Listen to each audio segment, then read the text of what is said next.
If you want to know how to climb the Mönch in the Swiss Alps, then keep watching.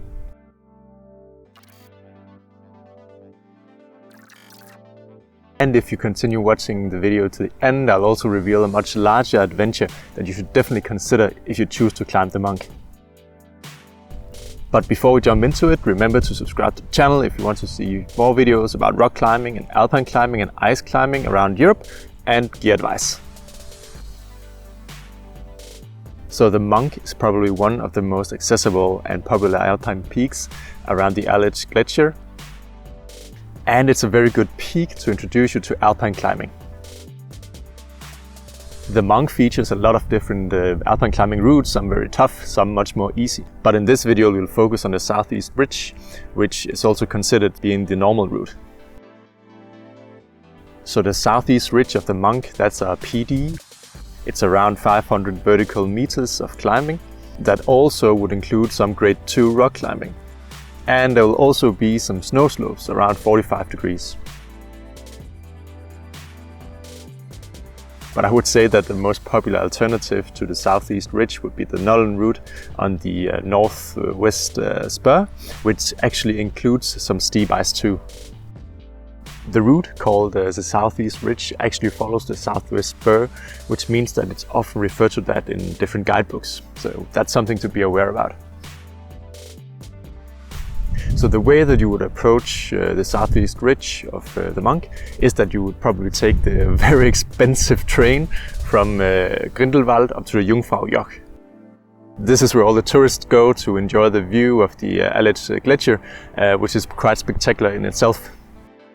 So from the Jungfraujoch you will simply just hike over the glacier in an eastern direction until you come to the Jungfraujoch Hut. The trail leads you almost directly to the foot of the Mönch, but just before the hut you have to take a left turn and then you come to the base of the climb. So navigating the route is super easy. On the slappy rock buttress you simply just follow the different tracks that would lead up, if they're obviously not covered by snow.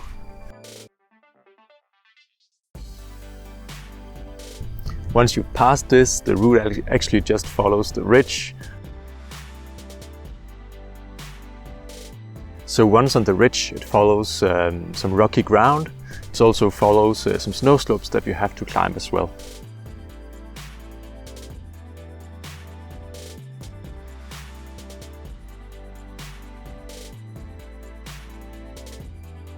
But this is quite straightforward and not difficult at all.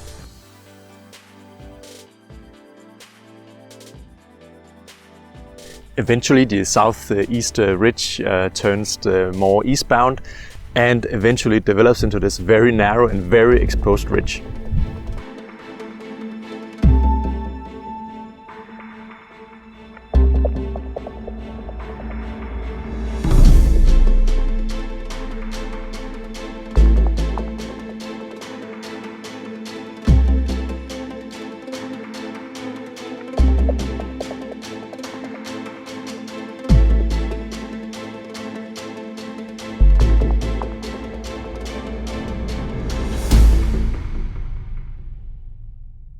So you simply just follow this to the very summit of the Mönch. Once there, enjoy the spectacular view of the Aletsch Glacier down below, and you can see the nearby peaks.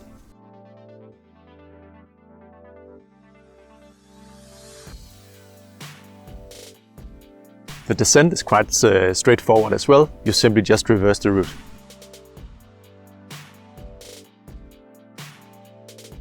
In terms of gear, we brought just a very light rack of traditional gear, which means a few medium-sized cams and a few slings as well. And throughout the whole climb we stayed roped up together. And that's something that you should definitely do, especially on the ridge, because that's super exposed and you can easily slip. So in good conditions, the Mönch is pretty straightforward to climb, but in poor conditions you should really consider that the grade could eventually develop. And the route becomes much more hard to climb, especially on that final narrow and exposed ridge that could be super thin and very dangerous. And oh yeah, that bigger adventure that I spoke about in the beginning of the video. The Mönch is part of this fantastic 3-summit itinerary called the Bernese Oberland trilogy. This trilogy also includes climbing Jungfrau and the Eiger. When we did our ascent of the Mönch, we actually also tried out the whole Bernese Oberland trilogy. And of course I did a video about that too, so remember to watch that one. So if you enjoyed watching this video, remember to watch some of the other videos that I did as well from the Swiss Alps. And remember to leave a comment below if you have any questions about how to climb the Mönch. Or if you need some insights about good beginner alpine climbs around the Alps.